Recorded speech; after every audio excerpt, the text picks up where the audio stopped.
Les auteurs de la Bible ont les pieds sur la terre.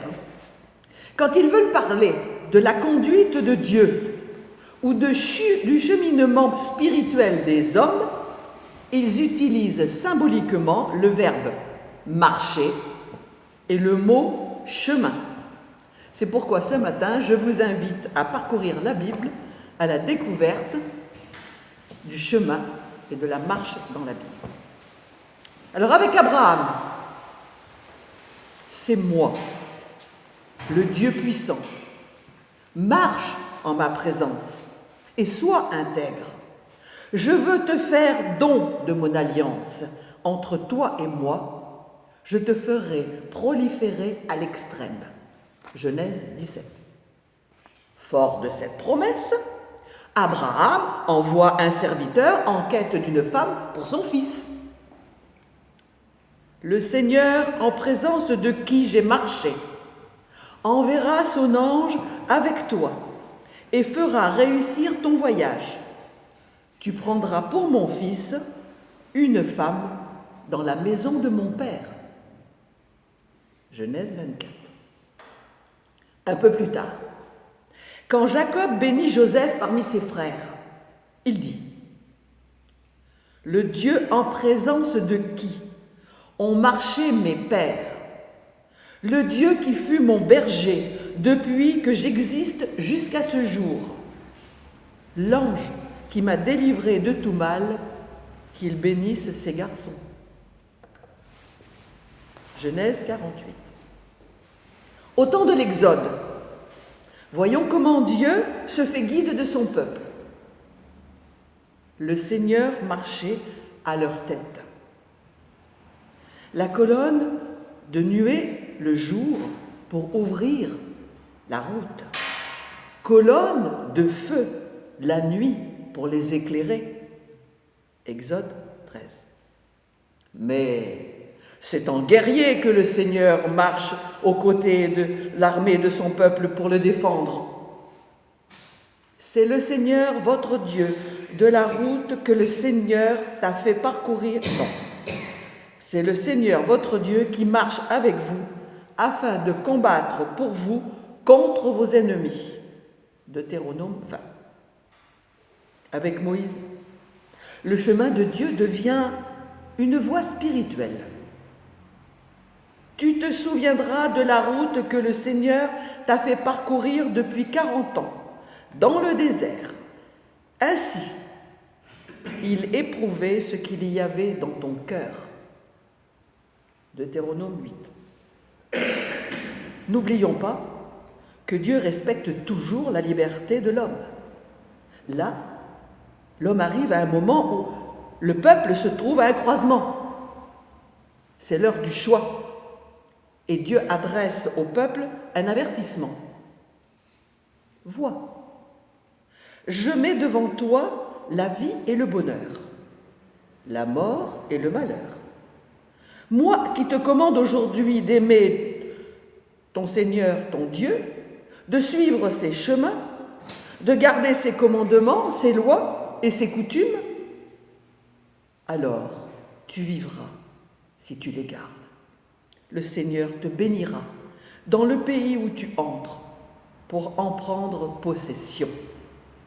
Deutéronome 30. Mais Dieu connaît aussi la faiblesse de l'homme. De fait, sur le chemin de l'Exode, Israël devient infidèle.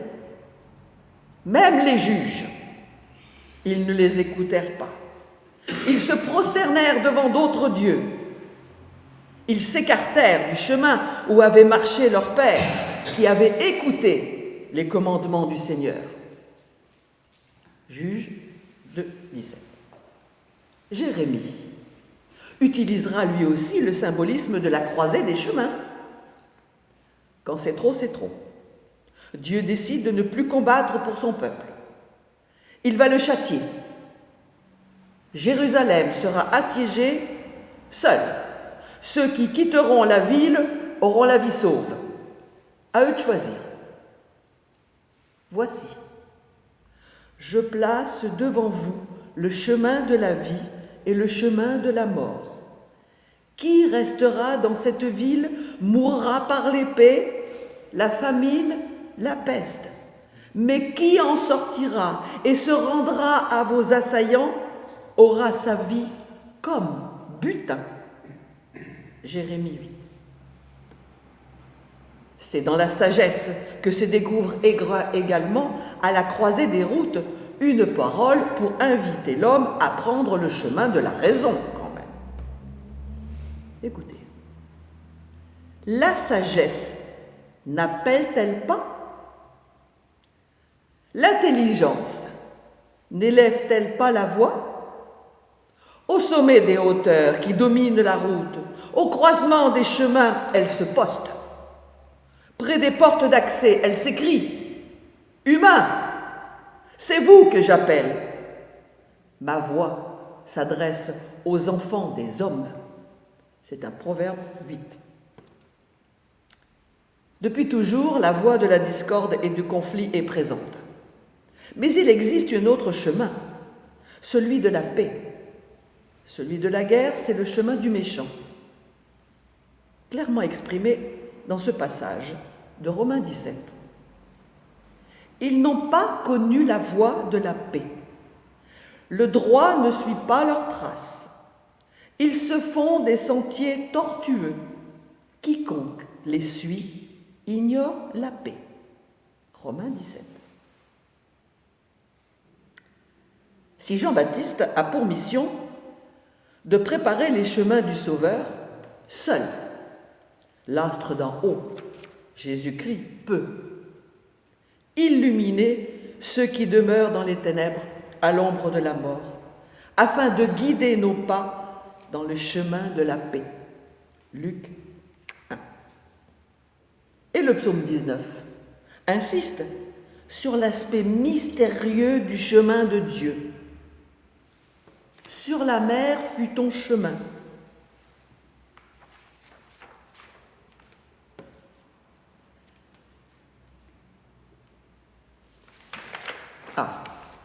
Ton sentier sur les eaux innombrables et les traces, nul ne les voyait, nul ne les connaissait.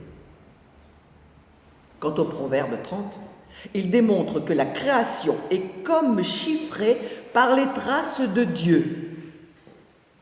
Cette évocation de l'inconnu renvoie l'homme vers le profond secret d'un Dieu méconnaissable. Il est 3 choses qui me dépassent et 4 que je ne connais pas.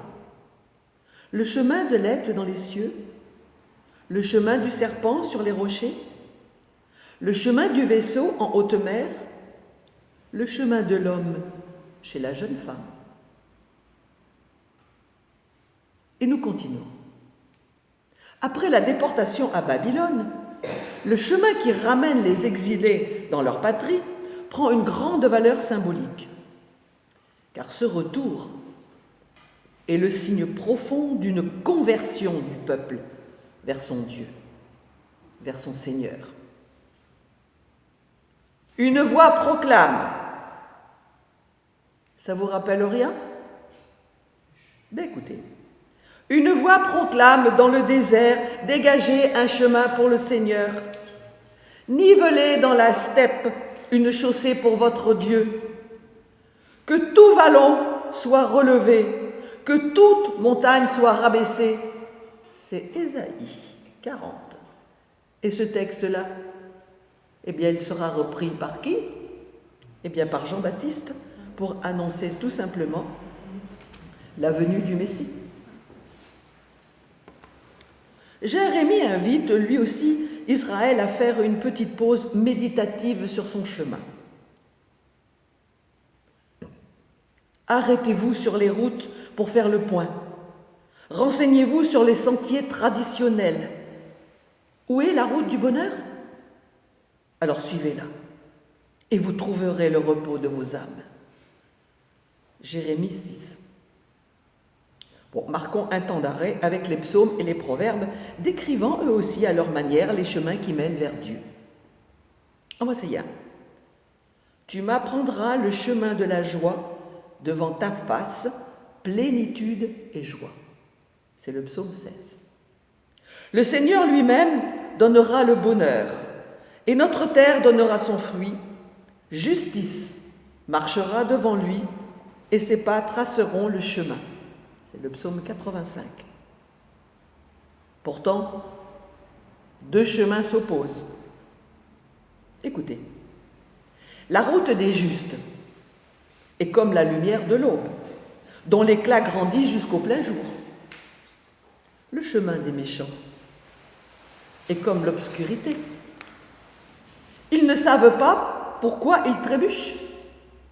C'est le Proverbe 4. Pour oser, c'est clair. Dieu barre carrément le chemin de la perversion où s'est engagé le peuple d'Israël, en donnant symboliquement à Israël le visage d'une femme, écoutez. Je vais obstruer son chemin de ronces. Je l'entourerai d'une barrière pour qu'elle ne trouve pas son sentier. Elle poursuivra ses amants et ne les atteindra pas. Elle les cherchera et ne les trouvera pas. Alors elle dira, je veux retourner vers mon premier mari. Osée 2. Dans le Nouveau Testament, que je n'ai pas oublié, Jésus chemine beaucoup. Bon, vous connaissez nombre de ses parcours à travers le pays. Par exemple, quand sur sa route, il rencontre la Samaritaine. Lorsqu'il guérit l'aveugle qui mendiait assis sur le bord d'un chemin. L'histoire du bon Samaritain, de la parabole, qui ne dérive pas du chemin de la compassion. Vous connaissez. Mais, vous souvenez-vous quand Thomas lui demande comment aller vers le Père, ce que Jésus lui répond ? Je suis le chemin, la vérité et la vie. Nul ne vient au Père que par moi. Jean 14. Et le mystère de ce chemin s'approfondit quand Philippe lui demande à son tour de lui montrer le Père, que Jésus lui répond alors, « Ne crois-tu pas que je suis dans le Père et le Père est en moi ?» Il révèle ainsi à Philippe, comme à nous aujourd'hui d'ailleurs, que ce chemin que nous sommes appelés à parcourir avec lui est tout intérieur. Jésus trace ouvertement le chemin qui conduit à la communion parfaite avec lui. Tout commence par l'appel adressé aux pécheurs en Galilée, dont il va faire ses disciples. Il leur dit, « Venez à ma suite, et je ferai de vous des pêcheurs d'hommes. » Laissant aussitôt leur filet, ils le suivirent. C'est Marc 1. Après cette invitation, Jésus va conduire ses disciples encore plus loin. Il les mène petit à petit vers un don total. Si quelqu'un veut venir à ma suite, qu'il se renie lui-même, prenne sa croix et qu'il me suive. Marc 8.